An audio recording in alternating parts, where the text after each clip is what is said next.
Magandang araw po sa inyo, Kuya Bari. Tawagin niyo na lang po ako sa palayaw na Bansoy. 38 anyos na po. Ang kwentong ibabahagi ko po sa inyo ngayon ay nangyari noong taong 2005 sa isa sa mga liblib na bayan ng Pasay City. Sabi po nila, mababangis daw po na aswang daw ang mga Hilonggo. Sila kasi yung tipong nananakit na para lang makapambiktima. Alam kong hindi ako naniniwala sa mga ganoon, pero hindi ko din naman ini-expect na magagawa ko ang aking sariling paniwalaan ang tungkol sa kabangisan nila ng aksidente kong makasalamuha ang ilan sa mga kalahi nila. Hindi ko iniisip na magaling pala sila sa pagpapanggap, lalong-lalo na sa paraan ng pagkakatay. Isang magaling na matador si Mang Donato. Malapit ko siyang kaibigan at maraming alam tungkol sa aswang. Ang katunayan niyan, binusog niya ako sa mga kwentong kababalaghan na siguradong kapupulutan ko ng aral. Mayroon siyang mga kwentong nakapagpapatunay na ang mga aswang ay talagang hayok sa laman ng tao o kung hindi naman ay sa lamang loob. Sabi niya, kapag may narinig kaming huni ng tiktik sa paligid ay dapat kabahan na kami. Mabangis na aswang umano iyon mula sa Iloilo.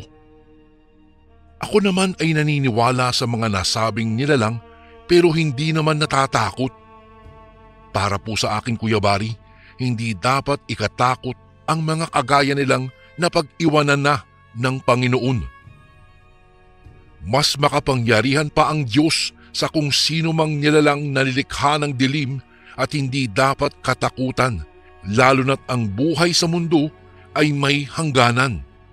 Kung namamatay tayo, ay mas namamatay din sila. Iyon nga lang, palamangan tayo habang nasa mundong ibabaw.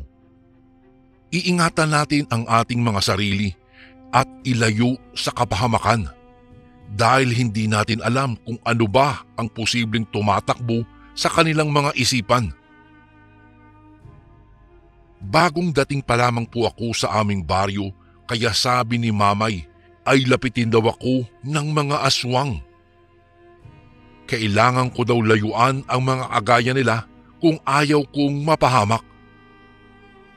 Tanging kay Mang Donato lamang ako naging malapit.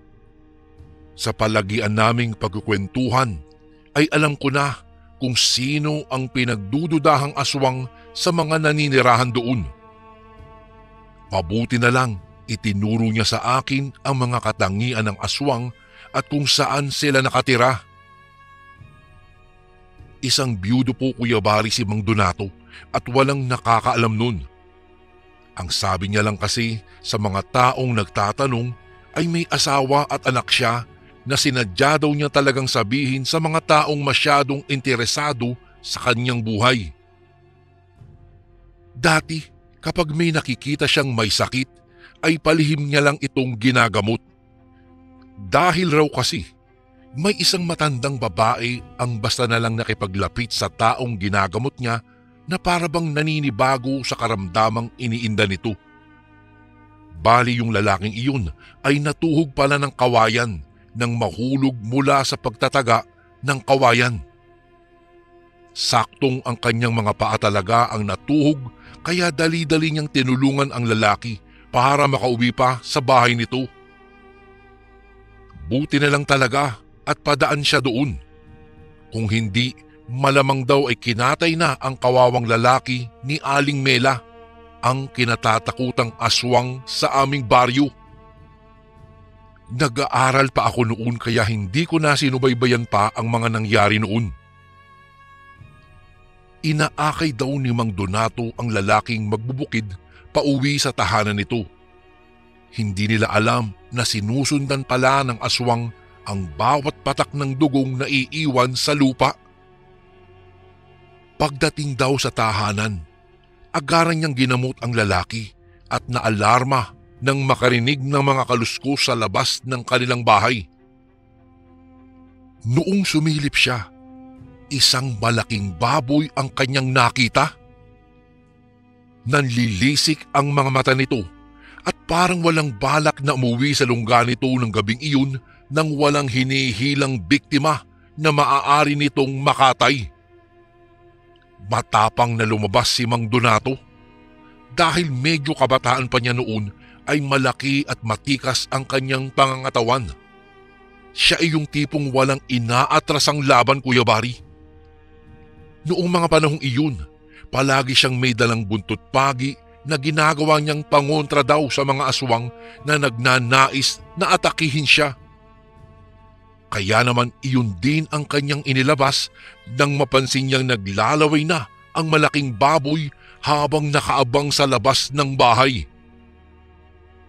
Humihingal ang baboy saka nagbago daw ng anyo sa harapan ni Mang Donato. Maya-maya'y nagwika daw ang nilalang. Ipagkatiwala na lang daw niya sa aswang ang lalaking may sakit at hindi na siya nito idadamay. Tumawa lang si Mang Donato, sabay sabing hindi niya naman basta pwedeng gawin iyon. Buhay ng tao ang kanilang pinag-uusapan, kaya hindi ito basta laruan na pwede na lang biktimahin ng aswang anumang oras niyang gusto. Naging hudyat ito para sa kanilang paglalaban. Umangil ang aswang at inatake si Mang Donato. Pinagkakalmot siya ng nilalang na kaagad naman niyang naiwasan. Ang kanyang buntot pagi naman ay iniwas-iwas niya saka pinaghahampas ang nilalang nagigil sa kanya. Maliksing kumilos itong si Mang Donato kaya nagagawa niyang makaiwas sa nilalang. Sinaktan ni Mang Donato ang aswang at nagawang puruhan. Ito ang dahilan kung bakit nang hina ang aswang hanggang sa magawa niya itong magapi. Isang hindi makakalimutang atungal ang pinakawalan nito bago pa man niya makitlan ng buhay ang aswang. Maya-maya'y nanlaki ang kanyang mga mata dahil napagtanto niyang si Aling Mela pala ang aswang nang magbalik ito sa dating anyo matapos niyang matalo ito. Dahil patay na ito, hinila niya ang bangkay ng aswang papunta sa may sapa at doon sinilaban.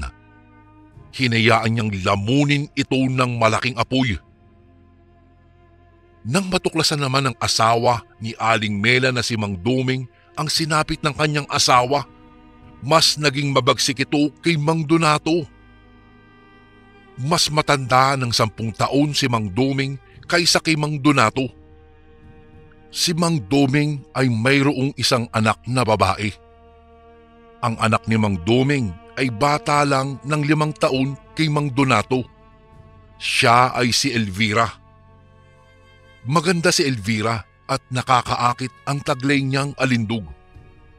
Walang sino man ang mag-aakalang magkakagustuhan pala sila hanggang sa manlumo din si Mang Donato nang malamang sina Mang Doming at Elvira ay kaparehong may lahing aswang.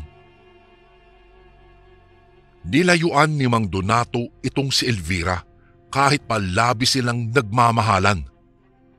Masasabi ko na nga lang na huli na ang lahat dahil nagniig na sila at naging isa. Dito nagsimula ang pagiging malayo ang loob ni Mang Donato sa bawat kababaryo namin na walang ibang ginawa kung hindi ang humingi ng tulong sa kanya. May nakapagsabi sa akin na nahawahan daw si Mang Donato, ngunit ano ba talaga ang totoo? Mahirap naman kasing manghula, lalo na at alam naman nating may mga bagay talaga na kailangan nating tuklasin muna ang pinagmulan bago natin ito husgahan. Nakailang panggagamot pa si Mang Donato bago niya pinasok ang pagiging matador. Nakauwi na ako ng mga panahong iyon mula sa pag-aaral. Hindi man ako nakapagtapos, nakahanap naman ako ng matinong trabaho. Dito nga kami nagkasama ni Mang Donato sa isang katayan. Malaki ang kanyang katawan na marahil batak na batak sa pagtatrabaho. Kaya niyang pumasan ng 70 kilos na baboy kaya kinatatakutan siya ng lahat. Hindi naman nananakot o nangingialam itong si Mang Donato. Iyong presensya niya lang talaga ay lubos na nakakatakot. Mas lalong nahindik ako sa kanya nang mapansin kong nasugatan siya mula sa pagtadtad ng iilang karne. Mabilis pa sa 4:00 sumirit ang kanyang sariwang dugo doon sa stall kung saan siya nakatoka. Maraming dugo na din ang nawala, ngunit kalmahan lang ang ginawa ni Mang Donato para mapaghilom ang kanyang sugat. Opo, Kuya Bari, saksi ako kung papaano niya dinilaan ang kanyang sugat hanggang sa mabasa na ng kanyang laway ang dinaanan ng patalim. Ikinagulat ko ang biglang paghilom ng sugat niya ng agad-agad na para bang walang anumang nangyari. Kaya doon na ako nagduda na hindi siya isang normal na tao kagaya ng dati. Dahil sa hirap ng buhay sa bayang aming kinaroroonan, kinailangan naming doblehin ang aming kayod.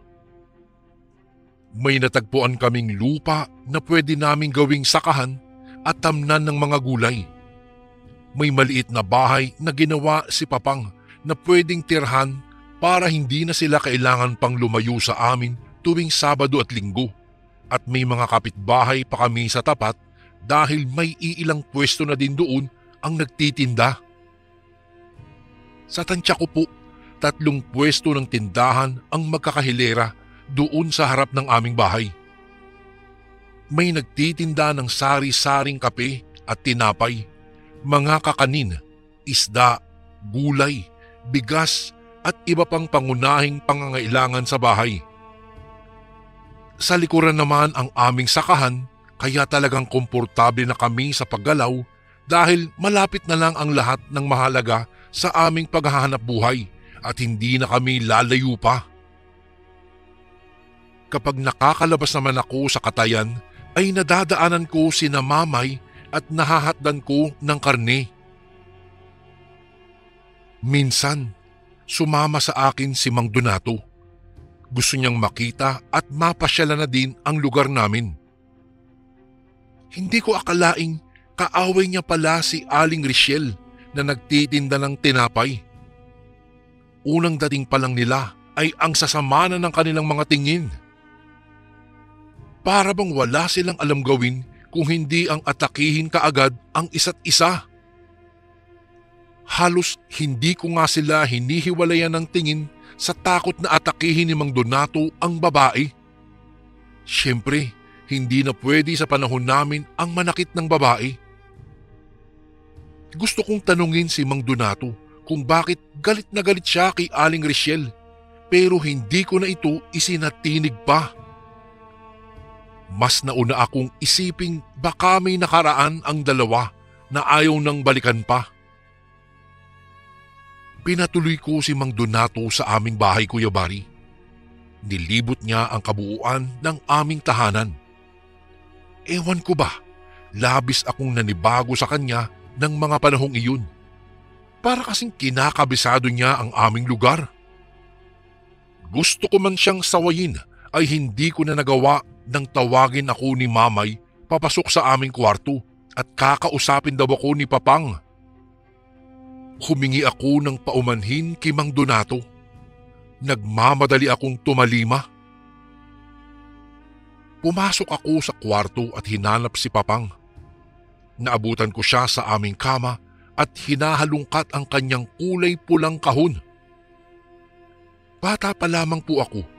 Alam ko na ang kahon na iyon ay may mahalagang bagay na tanging si Papang lamang ang pwedeng humawak. Ngunit ng mga sandaling iyon, nagulat ako nang tawagin niya ako at ipakita ang laman ng kahon. Ito ay mga kakaibang bagay lamang daw na dapat pag-ariin ng isang santiguar. Nagulat ako. Hindi ko alam kung ano ang aking isasagot. Simulat sa pulpo, ngayon ko lang narinig ang tungkol sa mga taong tinatawag na santiguar Kuya Bari, sila ang mga albularyo na nakikipaglaban sa mga aswang para wag nang magasik pang lalo ng lagim. Namangha ako. Ipinakilala sa akin ni Papang ang buntot pagi, tansong punyal, libreto, langis at iba pang pangontra. May isang interesanting bagay siyang ipinakita sa akin. At ito ay isang kulay puting bato na kailangan daw lunukin ng isang santigwar kapag nakikipaglaban siya sa aswang.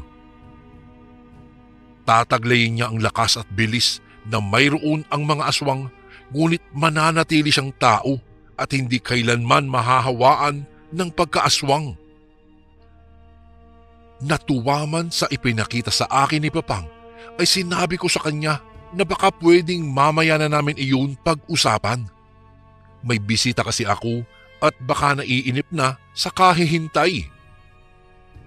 Tumango naman si Papang at sinabing naiintindihan naman niya ako.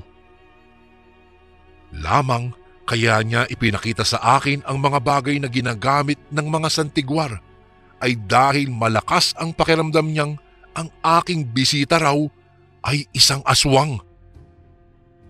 Hindi ako kaagad nakapagsalita dahil sa itinugon ng aking ama. Nagulat ako sa kanyang idineklara. Parang imposible naman yata. Para sa akin ay mabuti naman si Mang Donato at wala akong nakikitang sintomas na siya ay isang aswang. Sa pagkakaalam ko, takot sa bawang at luya ang mga aswang. Pero kumakain naman si Mang Donato ng mga pagkaing ayaw na ayaw ng mga aswang. Saka hindi siya natatakot na mabilad sa init ng araw o kung nakakarinig ng matinis na tunog ng walis tingting. Alam ko naman na madaling hulaan ang mga ugali ng aswang. Kaya nga lang, sa pagkakataong ito ay hindi ko alam kung bakit parang wala akong napapansin kay Mang Donato sa kabila ng mga paalala ng aking Papang. Gayunpaman, tinanggap ko ang bagay na ibinigay sa akin ni Papang. Anya, anumang oras na kailanganin ko ito ay pwede kong magamit ang mga bagay na ibinigay niya. Nagpasalamat naman ako kay Papang at nagpaalam na sa kanya na babalikan ang aking bisita. Alam kong naiinip na ito ngayon, kaya naman na marapat lang nabalikan ko na kaagad si Mang Donato sa salas. Paglabas ko, ay naabutan kong dudungaw-dungaw sa bintana si Mang Donato. Masama ang tingin sa katapat na tindahan. Napakamot na lang ako sa aking ulo at nilapitan siya. Inaya ko siyang magpunta sa bukid. Naglakad na ako at nagpatiuna sa kanya. Ewan ko ba, habang naglalakad kami, Kuya Bari, kakaiba ang nararamdaman ko. Parang may mga bagay akong napapansin na hindi naman binibigyang halaga ni Mang Donato. Habang papalayo kasi kami sa bahay, pabilis lalo ng pabilis ang kaba ko. Nariyan ang pamilyar na pakiramdam na may nakatitig sa akin at sinusundan ang bawat galaw ko. Bigla tuloy akong kinilabutan. May pakiwari akong may mangyayaring masama kapag nagpatuloy ako sa pagiging manhid sa lahat ng nakapalibot sa akin. Kaya naman bigla kong hinarap si Mang Donato at pinagmasdan. Nagulat ako nang makitang seryoso ang kanyang mukha at animoy malalim ang iniisip. Nakikita ko ang marahas niyang paghingal na hindi ko alam kung bakit nangyayari ito sa kanya. Hindi naman kami tumatakbo at wala din kaming dinaanang mahirap na kalsada.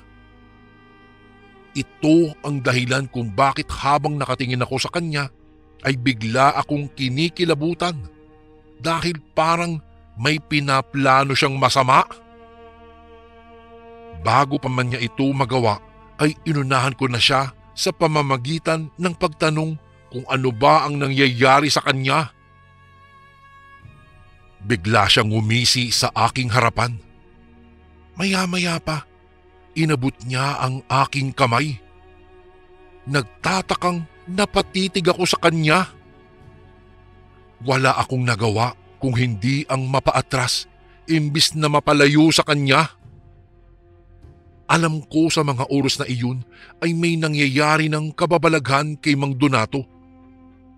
Kitang-kita ko kasi ang pagbabago ng kanyang mga mata mula sa pagiging normal hanggang sa maging katulad ito ng parang sa pusa. Ilang saglit lang, nasindak ako nang makitang biglang nagbago ang anyo ni Mang Donato. Kasing bilis ng kidlat itong nagkaroon ng mahahabang pangil. Ang kanyang kuko ay nagsipaghabaan, samantalang ang kanyang balat ay naging purong mabalahibong itim. Nanginginig sa takot na naging malikot ang aking mga mata at naghanap ng pwedeng malusutan para makatakas. Ngunit mariin niyang sinabi sa akin na hindi naman daw niya ako sasaktan. Balak niyang ibigay sa akin ang kayamanang namana daw niya sa kanyang mga kaanak. Nabigla ako dahil sa sinabi niya. Napakunot-noo ako at naitanong sa kanya kung anong klaseng pamana iyon. Pero humalakhak si Mang Donato, sabay sabing isa daw kakayahan at kapangyarihan ang maaari kong matanggap kung sakali mang magkaroon ako ng pagkakataong kuhain ang bagay na ibibigay daw niya. Nang makita kong ngumanga siya at mukhang may inilalabas sa kanyang bibig, nahintakutan ako. Umatras ako, Kuya Bari, at dinukot sa aking bulsa ang puting bato na ibinigay sa akin ni Papang. Walang sabi-sabing nilunok ko iyon at naghintay na umepekto ito sa aking katawan. Alam ko na kapag taglay ko ang mga agamitang mula kay Papang, mananatili akong ligtas. Habang pinagmamasdan ko kasi si Mang Donato, parang nakikinikinit ako na ang mga bagay na inilalarawan sa akin ni Papang. Doon ko na nakita ang mga ebidensya ng kanyang pagiging isang aswang. Sa pilitang iniabot niya sa akin ang isang itim na bato, kaya wala akong nagawa kung hindi ang tanggapin iyon. Ganun na lamang ang aking pagkaagulat nang bago pa man sumayad sa aking palad ang itim na bato, ay basta na lang itong tumilapon papalayo at animoy na magnet pabalik kay Mang Donato. Ang kaninang nakangising mukha niya ay napalitan ng pagkairita. Maya-maya ay pangangalit ng mga bagang hanggang sa mapalitan ulit ng matinding silakbo ng galit na mukhang kanina pa niya pinipigilan. Imbes na lapitan niya ako at kausapin, ay basta na lamang akong napaiwas nang ikakalmot na niya sana ang kanyang mga kamay sa aking mukha. Hindi makapaniwalang pumikit dumilat ako. Hindi ko alam kung bakit napakabilis naman yata ng reflexes ko at kay bilis kong nagawa ng paraan ang pag-iwas sa kanyang pagsugod. Dito na ako nagkaroon ng ideyang baka kaya niya ako dinala sa ilang na lugar ay para maisagawa ang bagay na gusto niyang mangyari. Nanginginig ang kalamnan na pinaningkitan ko siya ng mga mata. Maya-maya ay muli siyang umatake na labis kong ikinagulat. Lahat kasi ng kanyang pangangalmot ay nagagawan ko ng paraan kung papaano ba masasangga nang hindi niya ako magawang patamaan. Mas lalong nanlisik ang mga mata ni Mang Donato at literal na akong sinugod. Wala siyang ibang hinangad kung hindi ang mahulog pala ako sa kanyang patibong. Mabuti na lamang nagagawa kong iwasan ang lahat ng kanyang pag-atake. Maraming salamat na lang talaga at basta na lang akong nagkaroon ng pambihirang kakayahan kaya ako naging nagawang maging mabilis at maliksi sa lahat ng pagkakataon. Noong makita kong mukhang nahahapo na si Mang Donato sa pag-atake sa akin, Ako naman ang humirit ng iilang ganti para sa kanya. Dumampot ako ng bato at humablot ng baging. Binato ko siya sa kanilatigo na parabang buntot pagi din ang daladala ko. Nang makita ko ang sandaling pagkaagaw ng kanyang atensyon laban sa mga bato, sinamantala ko ang pagkakataon at nagmadaling tumakas na. Hindi naman kasi ako ganoon kasama para kalabanin si Mang Donato. Marahil nabigla lamang ako sa mga iginawi niya. Alam kong hindi lang niya kontrolado ang kanyang sarili kaya halos mawala siya sa kanyang katinuan habang kinakalaban ang kanyang pagkataong aswang. Mabuti na lamang at hindi na niya ako hinabol pa. Hinayaan na niya akong makauwi sa aming tahanan pero alam kong simula ng araw na iyon ay tuluyan nang nagbago ang tinginan namin sa isa't isa. Ilang araw din akong hindi pumasok sa trabaho. Natatakot akong magpakita kay Mang Donato, ngunit isang araw, nagpakita si Carlo sa aming tahanan. Isa siya sa malalapit sa amin ni Mang Donato. May dala siyang pagkain.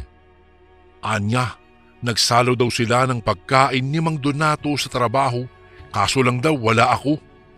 Kaya naman naisip niyang bisitahin na lamang ako. Wala akong nagawa kung hindi ang tanggapin na lamang ang pagkaing ibinigay niya. Wala din naman akong dapat ikatakot dahil si Carlo naman ito. Kumain kami ng dala niyang pagkain. Hindi ko lang maintindihan kung bakit napaka-weirdo niya habang pinagmamasdan ang pagmuya ko ng pagkain. Ani mo'y sinisiguro niya na kinakain ko talaga ang dinala niyang pagkain. Hindi ko na lamang siya pinansin pa. Ngunit umalis siya kaagad pagkatapos niyang kumain dahil babalik daw siya sa trabaho. Sasabihin na lang daw niya sa aming amo na masama ang aking pakiramdam. Pagkaalis niya, literal na sumakit ang aking ulo, Kuya Bari. Biglang bumigat ang aking pakiramdam kaya naman dali-dali akong lumapit kay Papang na nagkataong naroroon na kaagad naman akong dinaluhan. Sabi sa akin ni Papang, ito na raw ang kanyang sinasabi. Tinangka akong hawaan ng aking mga kaibigan. Nagulat naman ako sa tinura ng aking ama. Nalungkot ako para kay Carlo. Marahil ay hinawaan na siya ni Mang Donato kaya ako naman ang pinakikialaman niya. Hindi ako mapalagay kaya naman kahit masama ang aking pakiramdam ay nagpunta ako sa katayan. Nagsisimula ng maglabasan ang mga naglalakihang aso na hindi ko alam na alaga pala ng aking mga kasamahan. Nakakangilo ang kanilang mga angil at alulong. Tila ba may nakikita silang hindi namin nakikita. Naabutan kong nagtatawanan si Mang Donato na para bang may matagumpay na bagay nang nagawa. Alam na alam kong may kinalaman ito sa akin. Kaya naman, nangangalit ang mga bagang sinugod ko sila. Tama nga ako. Nagkanya-kanya sa paghahanda ng aking mga atake ang dalawa kong tinuturing na mga kaibigan. Namataan ko sa di kalayuan si Mang Piping, ang delivery guy namin na nakahando sa isasahig at mukhang wala ng buhay. Ang kanyang tiyang kasi ay wakwak hanggang sa liig, habang masagana namang dumadaloy sa sahig ang kanyang malapot at mainit-init pang dugo. Napaatras ako at hindi kaagad nakagalaw. Unang pagkakataong kong nakakita ng aswang na literal na umaatake. Ang mga laman loob ng kawawang si Mang Piping ay nasa bibig pa ni Carlo na mukhang sarap na sarap yata sa paglamon. Inihanda ko ang aking sarili para lumaban. Hindi naman pwedeng basta na lang ako magpapasugod sa kanila kahit walang sapat na dahilan. Kahit aswang sila, Wala silang karapatan para idamay ako sa mga kahayupan nila. Hindi ako nakapiyok nang daluhungin nila ako, saka pinagkakalmot ng maraming beses hanggang sa pakiramdam ko ay mamamagana ang aking pisngi. Hindi kaagad ako nakagalaw. Dinaig ako ng matinding takot nang makita ang mabalasik na pagbabagong anyo ni Mang Donato. Biglang humaba ang kanyang buhok at pumulupot iyon sa akin. Naramdaman ko pa ang ilang parte nun na pumapasok sa aking ilong at tainga. Marahil ay para pigilan ang aking paghinga. Nagpumiglas ako at nanlaban, saka mariing sinipa ang kanyang tiyan. Nang tumilapon siya at makawala ako sa pagkakapulupot ng kanyang buhok, ay nagmamadali akong bumalikwas ng bangon, saka dinampot ang may kabigatang sangkalan. Walang babalang ibinato ko iyon sa kanya dahilan para tamaan ang kanyang mukha. Sa halip na sugurin akong muli ay umangi lang siya, kaya naging pagkakataon ko na iyon para tumakbo. Hinabol naman ako ni Carlo, sabay bulyaw kay Mang Donato. "Kuya Donato, katayin mo na!" Ngunit hindi na ako nagpadaig sa aking takot. Mas kailangan kong makatakas hanggang sa mapagtagumpayan ko ngang makalayo sa katayan. Sa aking pagtakbo, nakasalubong ko naman sa daan si Papang na may dalang buntot pagi. Sabi niya, kailangan ko daw tanggapin ang pagiging isang santigwar nang sa gayon magawa kong kalabanin ang mga aswang na nagnanais na manakit sa akin. Wala akong ginawa kundi tumango na lamang ako kay Papang at sabay naming sinabuyan ng langis ang mga aswang na umaatake na sa amin. Nakita ko nang magkikisay sina Carlo at Mang Donato, saka parang nalapnos ang kanilang mga balat dahil sa hapdi at sakit. Doon na nagwakas ang kanilang mga buhay. Kuya Bari, dito napatunayan kong maraming ang kakayahan ang mga aswang. Isa na sa kanila ang maging mapagpanggap para makapanlinlang lamang sila ng mga tao. Masakit man para sa akin dahil itinuring kong tunay na kaibigan si Mang Donato, pati na rin si Carlo. Ngunit ganun pa man ay itinatakwil ko sila. Sa aming pag-uwi ni tatay ay marami pa siyang ikinuwento sa akin. Mga kwento tungkol sa mga nilalang at mga aswang. Marami pa raw akong makakatagpo. Marami pa daw akong laban na haharapin. Sa ngayon po, Kuya Bari, ay isang ganap na po akong santigwar. At totoo nga ang sinabi ng aking Papang, dahil napakarami ko ng nakasalamuhang mga aswang. Ngunit dito ko na po muna tatapusin ang aking kwento. Sa susunod ko na lang po ikikwento ang mga pakikipaglaban ko sa isang aswang na mangkukulam. Hanggang dito na lang po ang aking kwento, Kuya Bari, at sana'y nagustuhan niyo po at sana po'y mapili niyo rin pong basahin ito sa inyong channel sa mga darating na araw. Salamat po ng marami and God bless po sa lahat ng kasundong nakikinig ngayon. Lubos na gumagalang, Bansoy.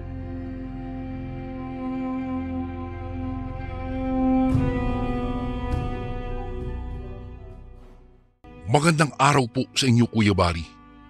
Tawagin niyo na lang po ako sa pangalang Jose. 40 anyos at ako po'y nakatira sa siyudad ng Cebu City. Ang kwentong aking ibabahagi po sa inyo ay nangyari noong taong 2004 nang magbakasyon kami ng aking kaibigang si Brando sa tirahan nila sa bayan ng Tudela, sa isla naman ng Camotes. Alam kong nakapangako ako sa aking kaibigan na wag nang ibabahagi kahit kanino ang nasabing karanasan namin, ngunit hindi ko lang talaga magawang patahimikin ang aking konsensya.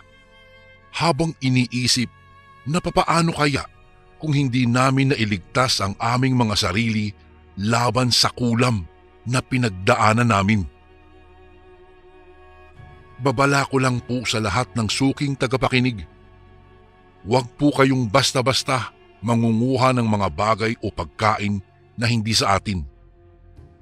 Kahit pa nadaanan lang natin ito sa gilid ng kalsada o mas lalo kahit sa kabila ng nadarama nating matinding gutom, sana'y huwag nating aabusuhin ang pagiging mabuti ng kahit sino. Akala ko po dati, sa kwento, mga libro at palabas lang nakikita ang mga mangkukulam. Hindi ko po talaga akalaing totoo pala silang nag-e-exist at kung tutuusin, mas mabagsik pa kaysa sa mga paglalarawan na makikita ko sa mga palabas. Akala ko, Kuya Bari, sikat na ang aming lugar sa dami ng mga kwentong kulam, kagaya ng nangyayari sa karamihan sa aming mga kababayan. Pero hindi ko akalaing uso naman pala sa lugar ni na Brando ang tungkol sa mga mambabarang. Sila ang mga uri ng mangkukulam na gumagamit ng insekto sa pamamagitan ng pangangalap ng mga ito para gawing instrumento sa kanilang panggagamot. Ang bawat insekto ay may kaakibat na karamdaman kapag ka nailagay sa isang botelyang may lamang litrato ng taong kinamumuhian ng nasabing mambabarang. Dati ay nangyari na ito sa aking kaibigang si Romela. Maganda, mabait at matalino.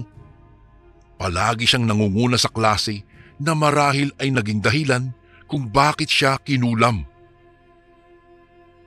Nagsimula lang naman ito sa galos na kanyang natamo nang madapa siya matapos mabangga ang isang babaeng kulutang buhok at may kaputian din. Ang nasabing babae naman ay si Amela, isang transferee.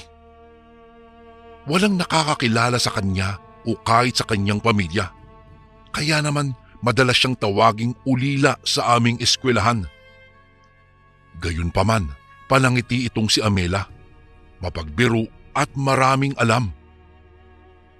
Siya ang nagturo po sa akin na pwede palang maampat ng dahon ng bayabas ang nagdurugong sugat na natamo ko sa paghiwa ng kutsilyo nang magsagawa kami ng proyekto sa aming THE subject. Masahol pa siya sa lola kong napakaraming alam tungkol sa mga herbal at mga pamahiin. Maraming alam na pwede at hindi pwedeng gawin. May mga bagay siyang naikukwento tungkol sa nakaraan at higit sa lahat, alam niya ang konsekwensya kapag ka ninais ng isang tao na gumawa ng mga bagay na pagsisisihan nito sa huli. Sa madaling salita, siya ay isang nakakatakot na babae. Nakakatakot dahil kakaiba siya magsalita.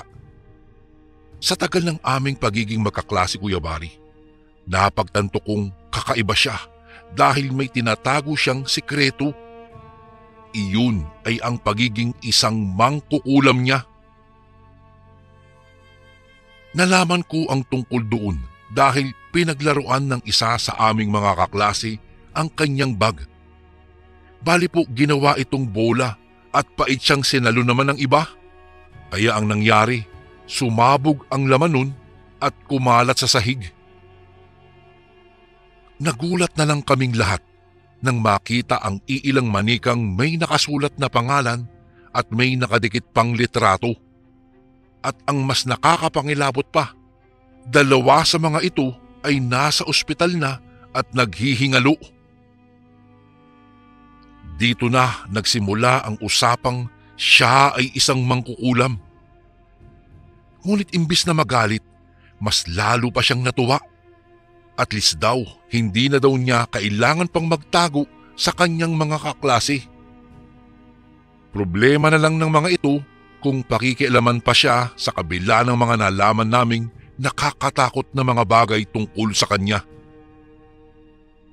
Dahil dito, iwas na iwas kaming lahat na mapalapit sa kanya Lahat ay natatakot na mapadikit man lang sa balat ni Amela. Pakiramdam namin, nagiging mangkukulam na din kami oras na makalapit siya sa amin. Ngunit kahit pa din pala iwasan namin si Amela, sadyang hahanap siya ng paraan para makapanakit. Iyon ay ang makaramdam nga siya ng selos at inggit nang makitang marami sa aming magkakaklase ang hinahangaan si Romela. Magaling ding rumampa itong si Romela. Para siyang isang tunay na modelo habang naglalakad papunta sa entablado. Kaya niyang kumanta at sumayaw. Kaya niya ring umarte dahil nga isa siya sa mga estudyanteng minahal ang teatro.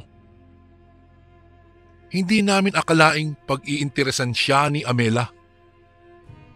Nang magkasugat nga ang babae ay ginamot naman ito ng nurse, ngunit nagulat na lang kami nang imbis na gumaling ito ay naimpeksyon na. Akala namin kaya pa namin itong gamutin ng simpleng mga gamot, ngunit hindi na kinaya ng kanyang katawan ang uminom ng mga tableta. Nagulat na lang ako, Kuya Bari, dahil basta na lang siyang naratay sa kama at hindi na nakabangon pa. Ang kanyang namamagang tuhod ay nangitim at nagsugat. Nagkaroon ito ng napakaraming nana at napakasangsang pa talaga ng amoy. At ang mas lalong nakakahindik ay ang mga bagay na gumagalaw sa loob ng kanyang balat at lumalabas sa butas. Nang makita nga namin ang mga insektong ito, kinilabutan ako ng husto. Mga bubuyog.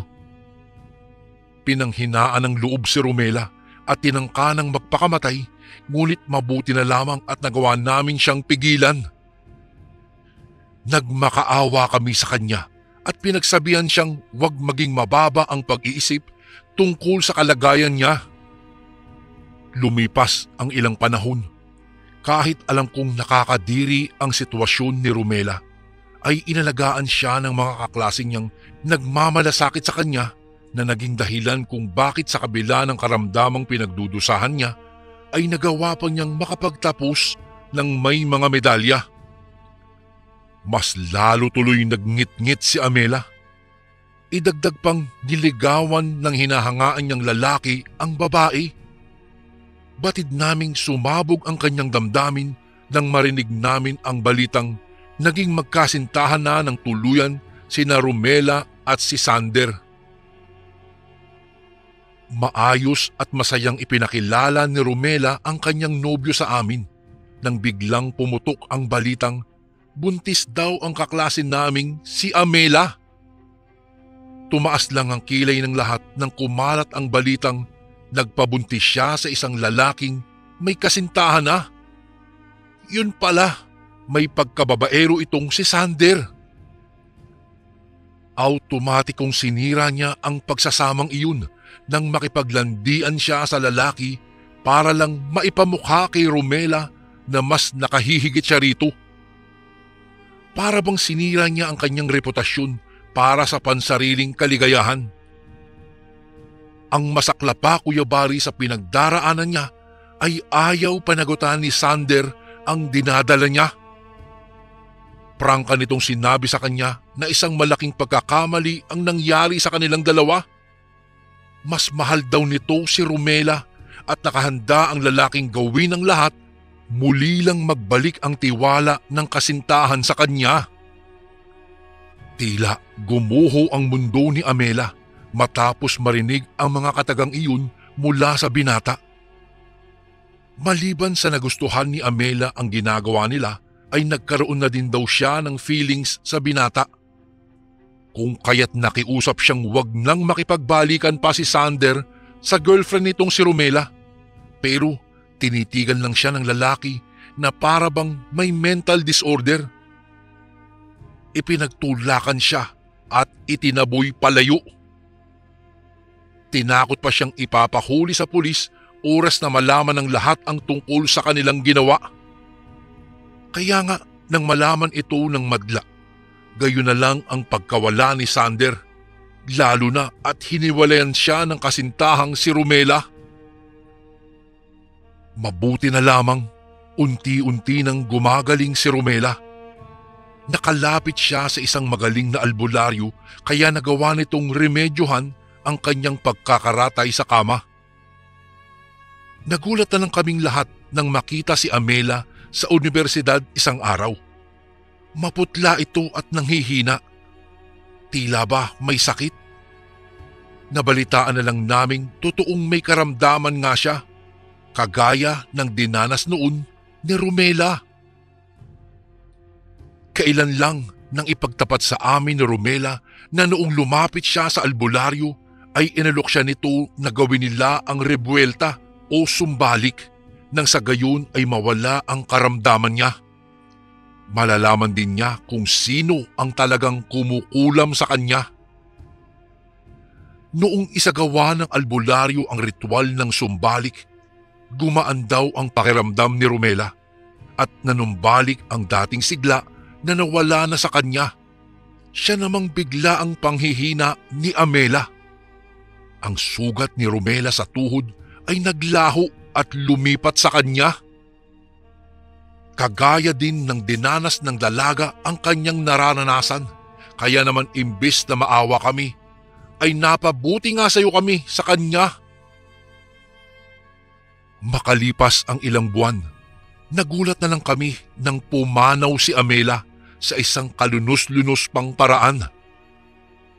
Ang sabi pa ng mga kapitbahay, ilang linggo noong naratay sa kama si Amela bago pinagtulungang kagatin ng bubuyog na hindi nila alam kung saan nanggaling. Basta na lang daw nagsidatingan ang napakaraming insekto at pinagtulungang hilahin sa kanyang kamatayan ang kawawang dalaga.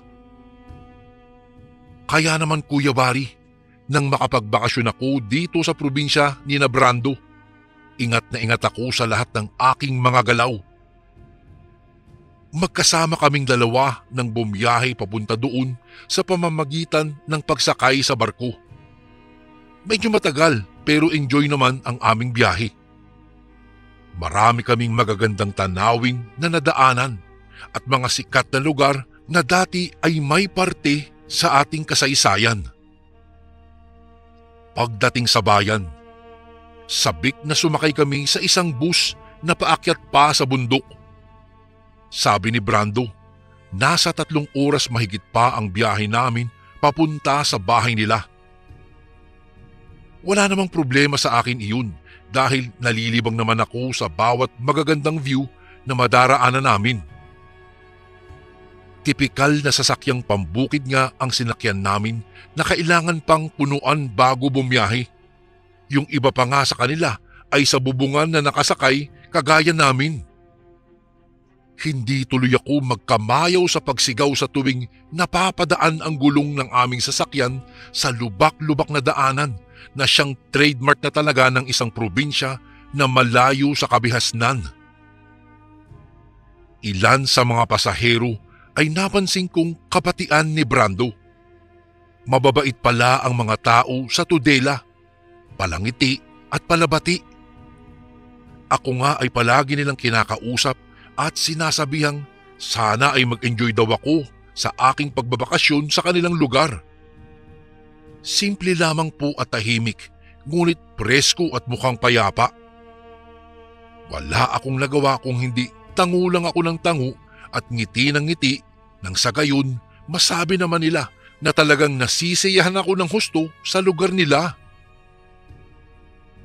Masaya naman talaga ako Kuya Bari, pero ibang usapan na iyong palagi na lang akong nakangisi. Para kasing sumasakit na ang aking panga sa kakangiti.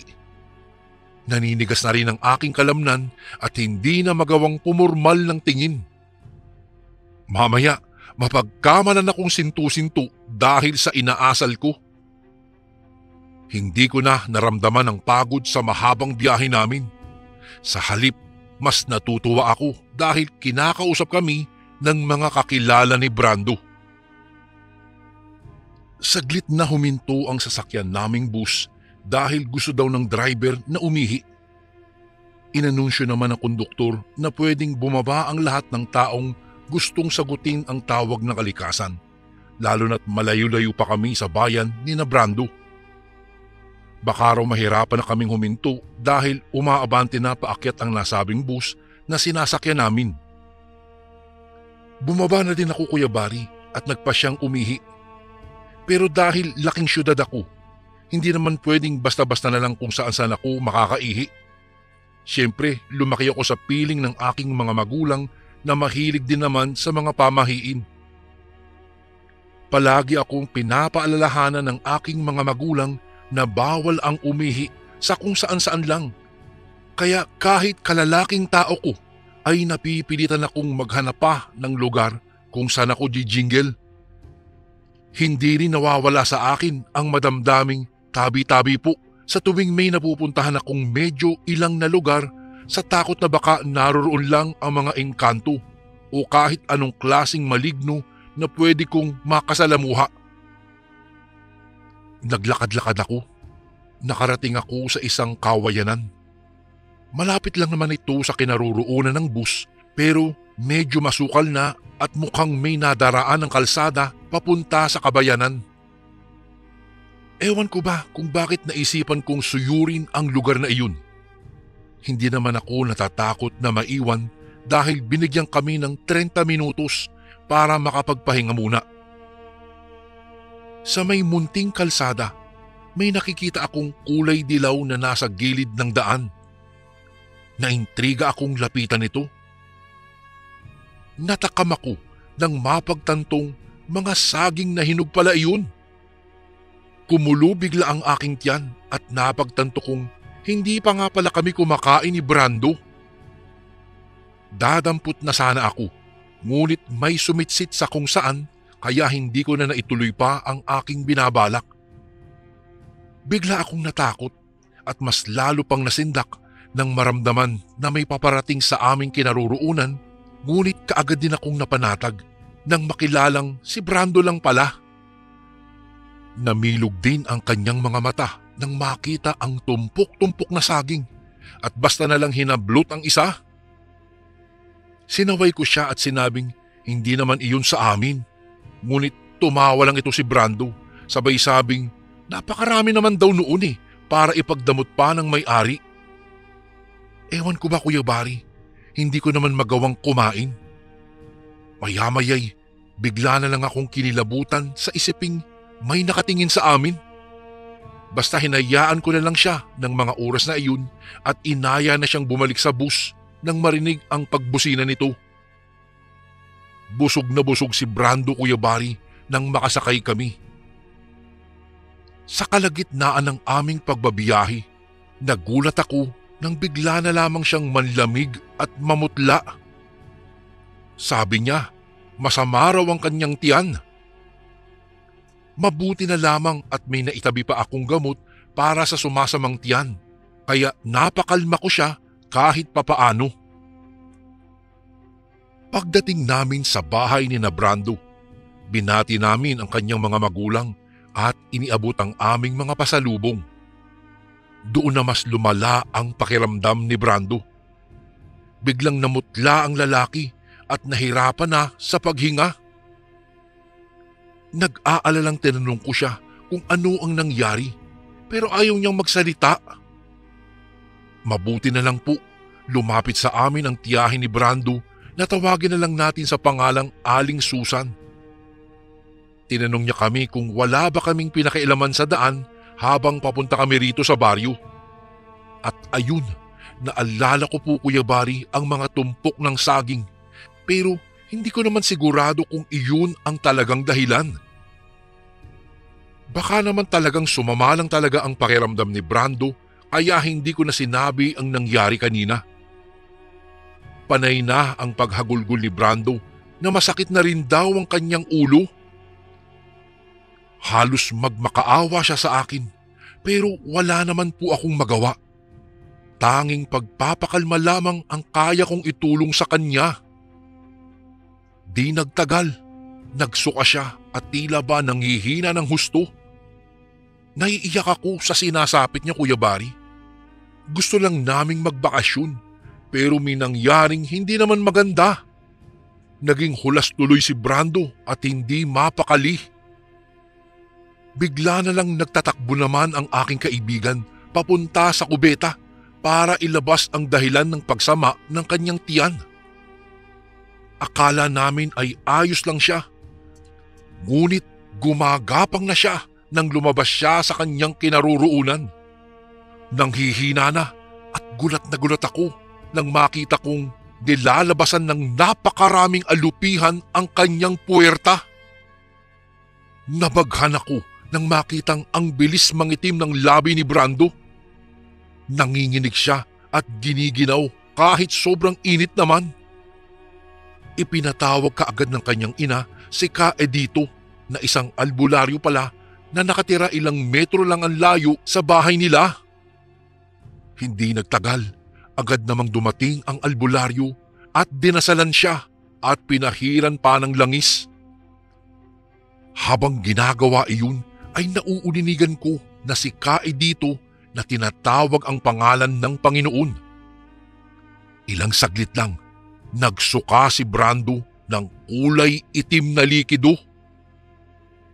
Gulat na gulat talaga ako, Kuya Bari, dahil itim ang lumabas sa kanyang bibig. Gayong saging lang ang kinain niya sa biyahe. Pakiramdam ko tuloy, nabati itong si Brando. Ang ingay niya kasi kanina at napakalutong pa ng mga tawa niya kanina. Maya-maya'y hinarap kami ng matandang albularyo saka sinabing may pinakailaman daw si Brando na naging dahilan kung bakit daw siya nagkakaganoon. Dapat daw nagpaalam kami sa mga bagay na naibigan namin.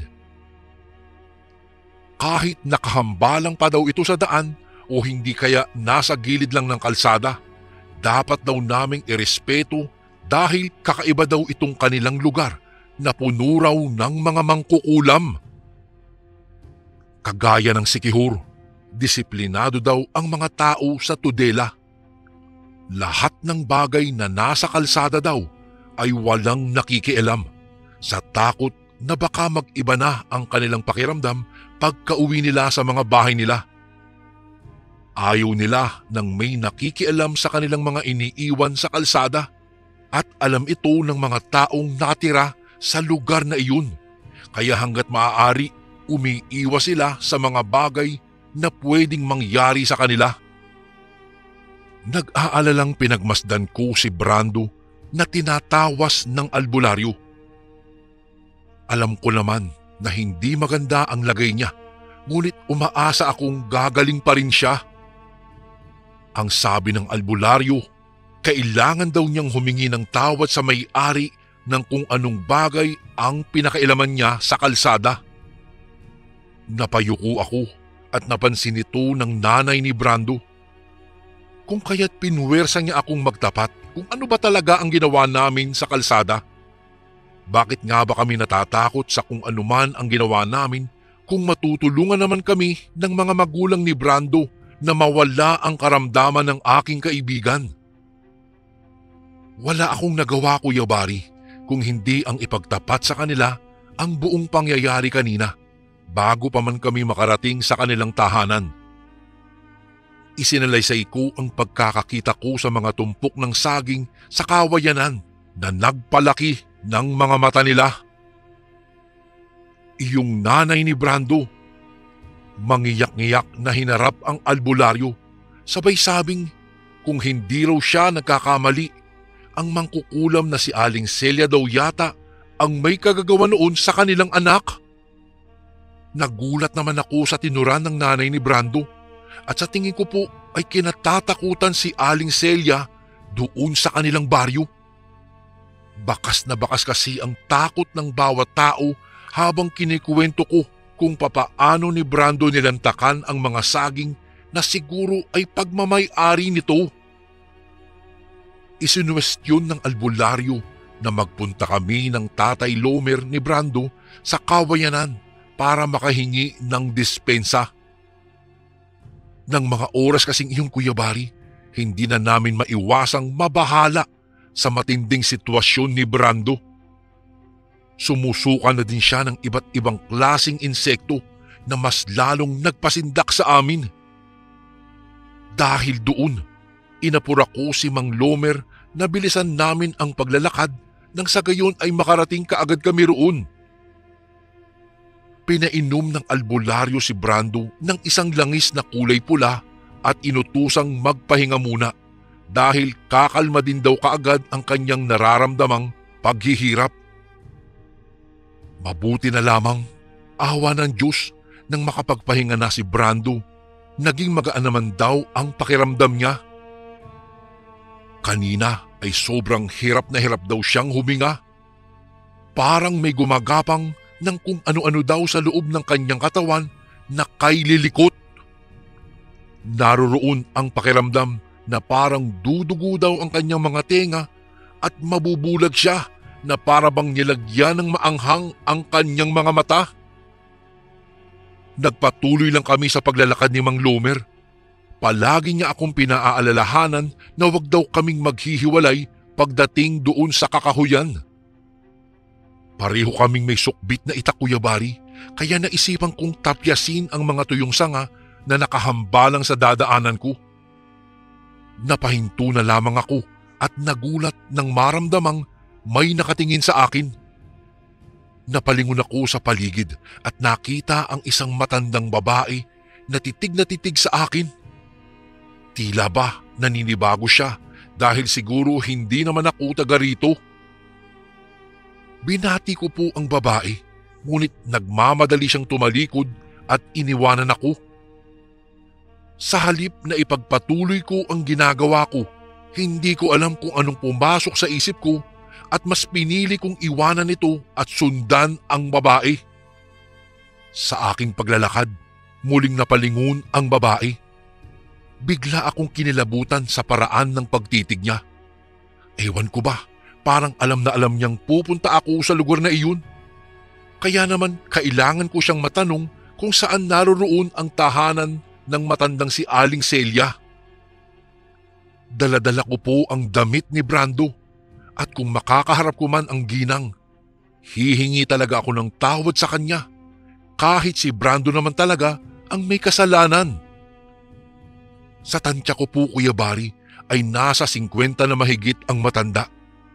May mahabang kulay puting buhok na abot hanggang sakong at nakasuot ng bestidang kulay itim.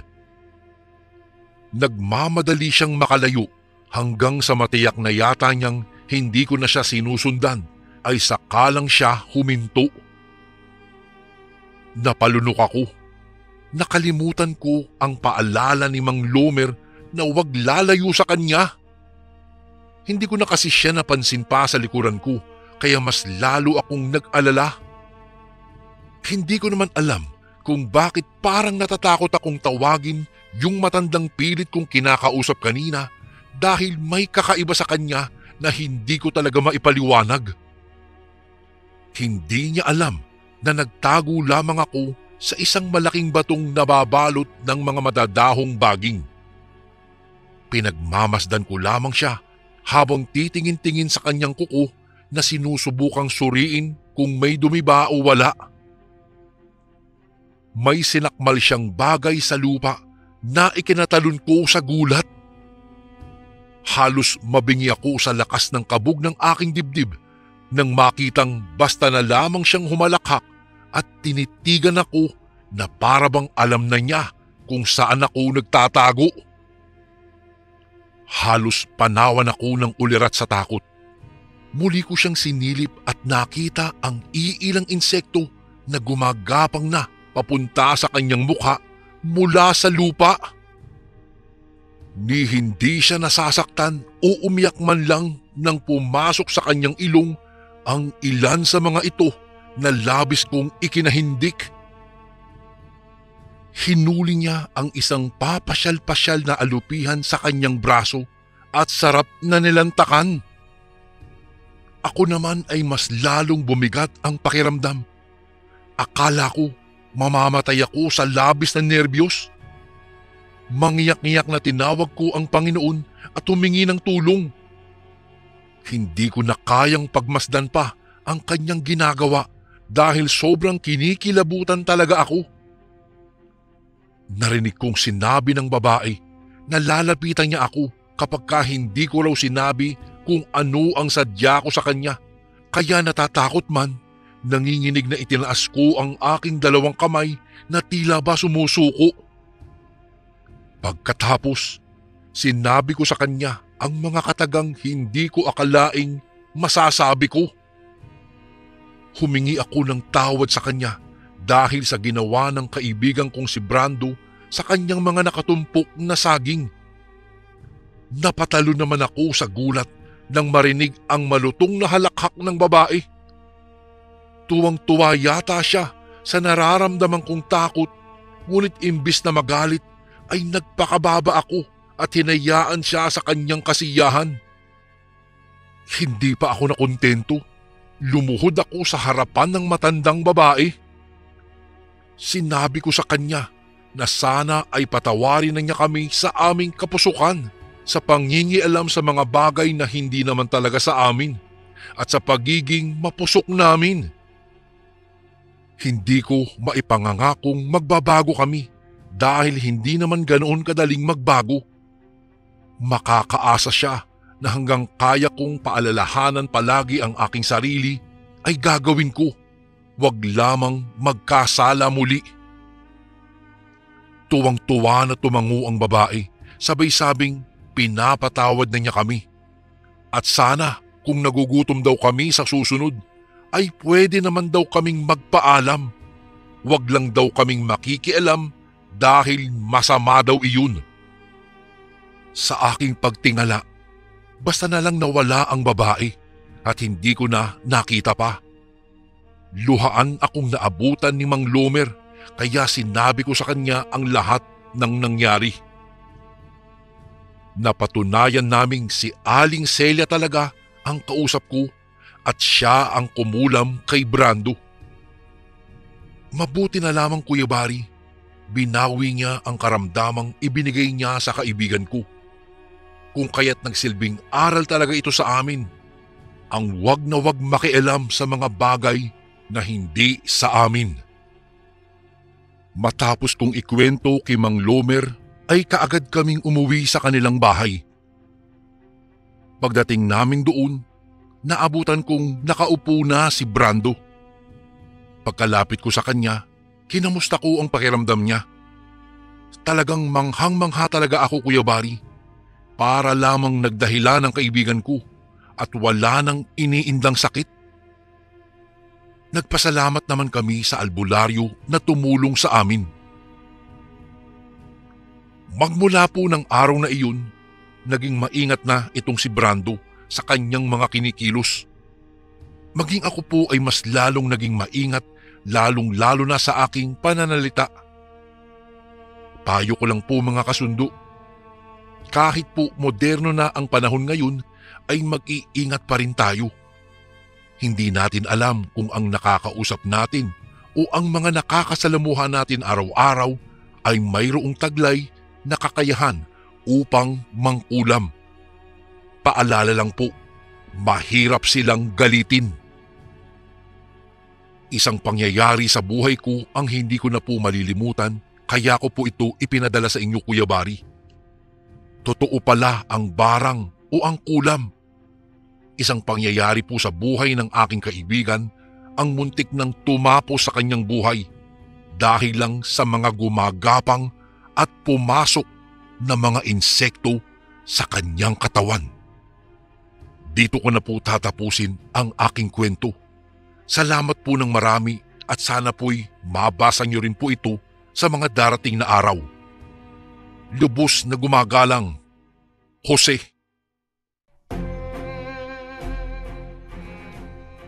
And again, maraming salamat po, mga kasundo. Don't forget to subscribe and i-click nyo lang po yung bell na button para updated po kayo sa mga upcoming videos namin na paparating. Maraming salamat po ulit. God bless and ingat po lagi dyan. Ito po si Kuya Bari at ako ang Sundo.